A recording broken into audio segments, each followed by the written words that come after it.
Terima kasih pemirsa yang kembali bersama kami dan kita sudah berada di segmen Market Buzz. Kita ke informasi seputar agenda ekonomi terlebih dahulu pemirsa, di mana ada hasil rapat FOMC Amerika Serikat.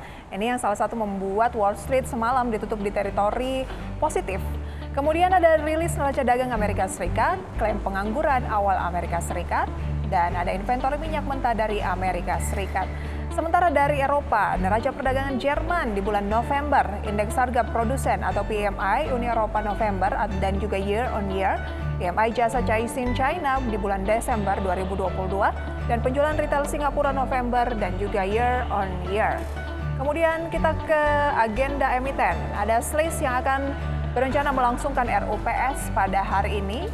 Kemudian BIAN, pembayaran dividen tunai, BBTN akhir perdagangan HMETD, MTWI akhir perdagangan HMETD, MORE akhir perdagangan HMETD, SKRN tanggal akhir perdagangan nominal lama atau stock split. Demikian pemirsa beberapa agenda yang patut Anda cermati dalam perdagangan hari ini ya. Dan pemirsa, kita akan berbincang tentunya terkait dengan sejumlah sentimen yang bisa menjadi penopang dari indeks harga saham gabungan. Namun sebelumnya kita simak pemirsa seperti apa pergerakan dari Bursa Asia. Ada Nikkei yang terpantau menghijau pada pagi hari ini 0,73%, Straits Times naik 1,1%, Kospi naik 0,44%, dan Hang Seng juga menguat 2,42%.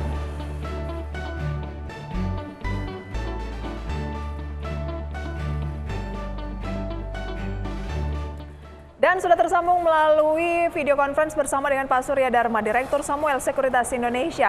Pak Surya, selamat pagi. Pagi, Brisa. Terima kasih banyak untuk waktunya Pak Surya. Kalau mencermati dari global gitu ya, pasca rilis risalah The Fed dinilai sebenarnya tidak ada yang terlalu mengejutkan pasar. Tapi Wall Street menguat, kemarin Asia juga menguat, pagi ini Asia juga menguat.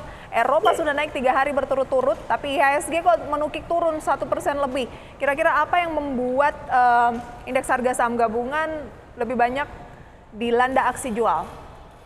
Hari ini sih mestinya naik kali ya, ikutin regional juga ya. Tapi memang isunya kan sebetulnya kan salah satunya adalah bahwa Fed itu tetap akan menaikkan suku bunga juga ya.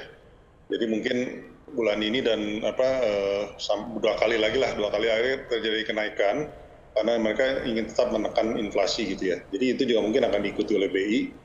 Dan itu mungkin negatifnya di situ, tapi orang udah antisipasi. Tapi mungkin di akhir tahun itu mungkin suku bunga itu mulai turun ya. Jadi itu mungkin kita mesti antisipasi juga ya, bahwa yang sekarang mungkin asing-asingnya agak investor asingnya keluar cukup besar ya 1 bulan terakhir ini. Ya diharapkan sih sudah mulai berkurang ya. Harapannya seperti begitu ya. Oke. Karena setahun terakhir itu sebetulnya dana asing masuk ke kita kan 60 triliun ya, kira-kira ya. Tapi 1 bulan terakhir itu keluar mungkin ada sekitar 12 triliun ya yang keluar dari Indonesia gitu. Nah, apakah karena pasar tenaga kerja Amerika Serikat juga dan sejumlah data ekonomi Amerika Serikat ini juga cenderung masih solid sehingga tampaknya The Fed masih di jalur untuk menaikkan suku bunga di tahun 2023 ini?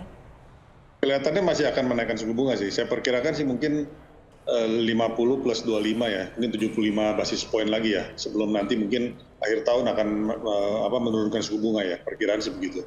Oke, bagaimana dengan sentimen emas ke level tertinggi 7 bulan pasca risalah The Fed ini? Kira-kira ada peluang tidak yang bisa dimanfaatkan terkait dengan investasi yang berkaitan dengan emas? Kalau dilihat sih memang US dollar index itu belakangan tuh bukannya naik ya, malah turun ya. Sekarang udah sekitar 104 gitu. Nah, biasanya pelemahan dari US dollar ini kan berlawanan dengan harga emas ya. Biasanya terjadi seperti itu. Tapi memang kalau misalnya pelonggaran pengetatan ini nantinya diikuti dengan pelonggaran, tentu saja ada peluang ke emas juga ya. Tapi untuk saat ini sih memang penguatannya masih belum terlalu kuat sekali ya, masih berkisaran 1.850 US dollar lah kira-kira ya. Oke. Jadi memang terjadi penguatan sedikit lah dibandingkan US dollarnya yang melemah gitu. Baik, cuma sedikit berarti belum terlalu confirm begitu ya terkait dengan harga emas global ini? Ya. Akan dinilai lebih solid apabila rupiah mampu ke level berapa? 2.000? Gold atau rupiah? Dolar. US dollar index kan US dollar kan kita kan sekitar 15.500-an lah ya. Kurang lebih kan seperti itu kan. Kalau 2.000 itu kan mungkin US dollar maksudnya kan. Oh, US ini dollar maksudnya adalah nilai tukar bukan? Ini lebih ke emasnya. Kan kalau sekarang emas kalau sih nggak salah mungkin 1.800-an ya. ya ke 2000 itu mungkin kan masih agak lama sih kelihatannya ya. Saya belum begitu yakin itu akan bergerak Jadi di emas atas akan 2000 sih. cenderung solid kalau misalnya kenaikannya sudah di posisi berapa? Karena tadi kan Pak Surya bilang baru sedikit nih kenaikannya. Ya, pertama mungkin tahap pertama kan ke 1.900 dulu ya, bisa tembus apa enggak, nanti kemudian kan ke 2000 ya. Kalau 2000 itu bisa tembus, mungkin penguatan dari emas itu bisa berlanjut gitu. Tapi kalau kelihatannya belakangan ini sih bergeraknya kan masih relatif nggak terlalu ini ya, Oh, oke. sideways lah istilahnya, menguat sedikit tapi nggak terlalu banyak penguatannya gitu. Baik, jadi saham yang berkaitan dengan emas pun juga tampaknya belum begitu ya Pak Surya? Iya, Oke, kita ke minyak dunia kan jatuh nih lebih dari 5%, Ya. dan membuat saham sektor energi menjadi penekan utama dari indeks harga saham gabungan juga gitu. Nah, kira-kira peluang dari minyak ini akan seperti apa dan juga gimana nih sektor energi kan yang paling banyak berkontribusi di tahun 2022. Nah, di awal 2023 ini strateginya harus gimana, Pak? kalau dilihat kan memang harga minyak dan harga energi itu kan sebetulnya menguat di tahun lalu itu kan terutama gara-gara adanya perang Ukraina kan ya. Jadi itu memang selama perang itu belum selesai, saya pikir sih pelemahannya juga tidak akan begitu signifikan ya. Kecuali perangnya sudah selesai gitu nantinya ke depannya gitu ya. Tapi memang kemarin ada tekanan di saham-saham batubara, salah satunya kan karena ada berita bahwa China mungkin akan mengizinkan beberapa importirnya untuk membeli kembali batubara dari Australia gitu ya. Jadi itu memberikan sentimen negatif kemarin lah di pasar, walaupun menurut saya sih Australia itu lebih kalorinya lebih tinggi ya, berbeda dengan batubara di Indonesia gitu ya. Tapi ya overall agak sedikit memberikan sentimen negatif lah. Tapi ya memang kalau kita lihat harga batubara seharusnya kan secara teoritis tahun ini kan agak melemah harusnya ya dibandingkan tahun lalu gitu ya. Tapi saya belum melihat sampai saat ini pelemahan yang signifikan dari harganya batubara itu gitu.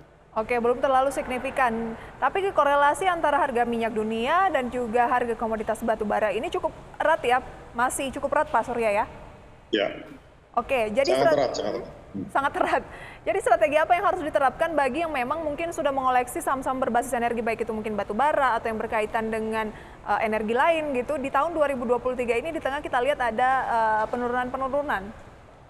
Ya sebetulnya sih kalau dilihat kan dari tahun lalu juga orang sudah mengantisipasi bahwa tahun ini harusnya kan harga dari komoditas itu kan turun ya. Tapi turunnya seberapa besar itu kan itu masih jadi tanda tanya juga gitu ya. Karena saya pikir sih penurunan juga akan tetap lebih tinggi dibandingkan pada saat COVID gitu ya, yang harganya gitu ya. Jadi penurunannya memang akan terjadi, tapi saya pikir belum terlalu tinggi ya untuk tahun ini gitu ya. Jadi harganya masih tinggi lah. Jadi Nah, apa jadi yang harus memang dilakukan? Kalau penurunannya mungkin akan terjadi tapi memang nggak terlalu dalam gitu. Sebaiknya diversifikasi kah atau mulai cicil jual?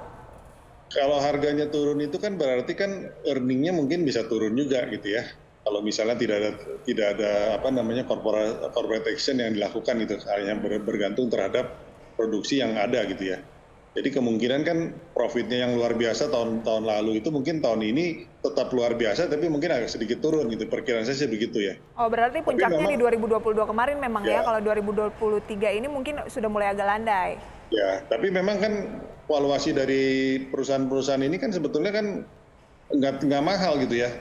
Price earningnya kan masih mungkin single digit gitu. Karena kenapa dulu investor-investor dari Eropa dan Amerika itu kan mereka kan tidak mau masuk karena kurang green gitu istilahnya gitu kan. Jadi valuasinya secara historis itu memang di bawah juga gitu. Jadi walaupun sekarang misalnya terjadi penurunan earning gitu ya tahun ini perkiraan gitu ya. Tapi saya pikir sih masih single digit juga gitu price earningnya. Jadi valuasi sebetulnya sih masih cukup murah juga ya. Oke, masih cukup murah tapi kecenderungan juga akan ada penurunan, agak dilema begitu ya. Sebaiknya gimana dong Pak Surya? Ya kita mungkin lebih mulai switch lah kalau misalnya kita keyakinannya akan turun gitu ya, kita switch lah karena harga-harga dari saham-saham batubara ini kan juga kenaikannya cukup besar juga ya tahun lalu ya.